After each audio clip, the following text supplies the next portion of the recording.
उमर का पेरिस दौरा अब आपको बता दें कि रद्द हो सकता है। सूत्रों के हवाले से बड़ी खबर है। 2 दिन पेरिस जाने वाले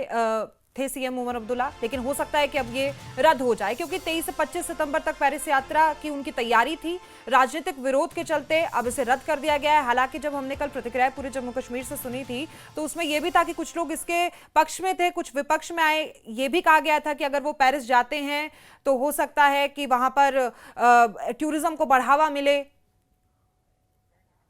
लेकिन अब हो सकता है कि ये यात्रा राजनीतिक विरोध के चलते रद्द कर दी जाए, क्योंकि सीधे तौर पर आरोप लगते हुए मुख्यमंत्री उमर अब्दुल्ला पर नजर आए थे कि ऐसे में जब जम्मू कश्मीर की स्थिति बेहाल है,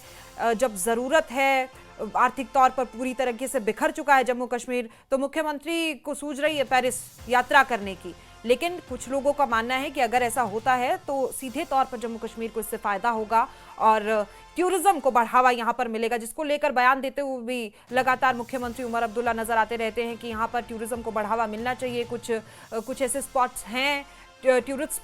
स्पॉट हैं जो बंद कर दिए गए हैं, लेकिन अब उन्हें खोल देना चाहिए, क्योंकि पूरी तरीके से आर्थिक व्यवस्था जो है वो बिगड़ गई है जम्मू कश्मीर की। टूरिज्म एक ऐसी चीज है जम्मू कश्मीर में जो सबसे ज्यादा चलती है और वहां पर लोग पहुंचते हैं, उसी से वहां की आर्थिक स्थिति को बढ़ावा मिलता है। ऐसे में अब जब मुख्यमंत्री उमर अब्दुल्ला पेरिस यात्रा करने वाले थे, जिसे उम्मीद लगाई जा रही थी कि हो सकता है कि वो वहां जाएंगे, उसके बाद से जम्मू कश्मीर को बढ़ावा मिलेगा एज अ टूरिस्ट, तो अब हो सकता है कि यात्रा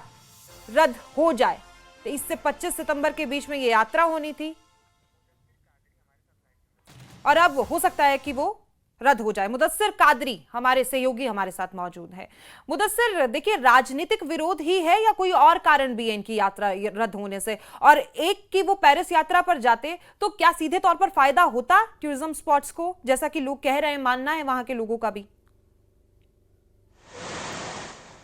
देखिए, जाहिर सी बात है कि जब से ये यात्रा का अनाउंसमेंट हुआ है, इस पेरिस टूर का अनाउंसमेंट हुआ है, तो यकीनी तौर पर जो यहाँ की सियासत है वो गर्म हो गई है और यहाँ पर एक और सियासी मुद्दा जो है, जो नेशनल कॉन्फ्रेंस की हरीफ जमातें हैं उनको एक और सियासी मुद्दा जो है वो मिल गया। और इस हवाले से जहाँ तक देखा जा रहा है कि कल सीएम ने बजाते खुद बयान भी दिया और उसके बाद लगातार जो है काउंटर अटैक्स भी हुए चीफ मिनिस्टर के इस दौरे को लेकर, और ऐसा कहा जा सकता है कि शायद अब जो सियासी दबाव बन गया है तो उस हवाले से ये दौरा जो है अब मनसूख होने वाला है। हालांकि इसकी कोई अभी जो है तस्दीक नहीं हुई है। हम सूत्र के हवाले से ये खबर जो है बता रहे हैं, जो अभी formal order chief minister secretariat या फिर चीफ मिनिस्टर ऑफिस से आना है वो अभी बाकी है। लेकिन कुल मिलाकर अगर देखा जाए तो टूरिज्म सेक्टर जो है काफी डिरेल हुआ है यहाँ पर, और यकीनी तौर पर गवर्नमेंट की कोशिश रही है कि स्टेक होल्डर्स को ऑन बोर्ड लिया जाए और ये कोशिश की जाए कि टूरिज्म सेक्टर को वापस जो है पटरी पर लाया जाए। लेकिन इस हवाले से जिस तरह से सीएम ने ये फैसला किया था कि वो पेरिस का दौरा करेंगे और इस दौरे के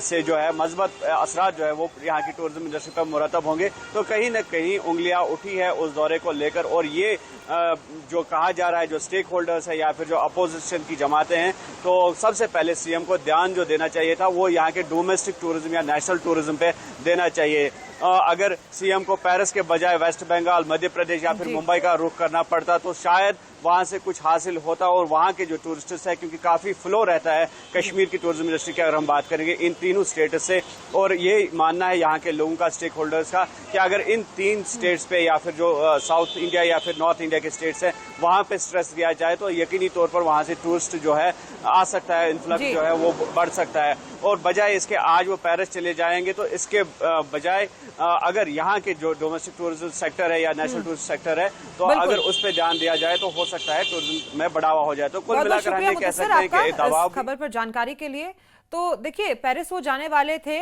लेकिन अब वो हो सकता है कि दौरा रद्द कर दिया जाए, क्योंकि हिंदुस्तान में भी ऐसी बहुत जगह है, हमारे सहयोगी भी बता रहे थे कि हो सकती है कि उनको फायदा वहां पर मिल सकता। पेरिस सही था या नहीं, अब ये देखना ही होगा।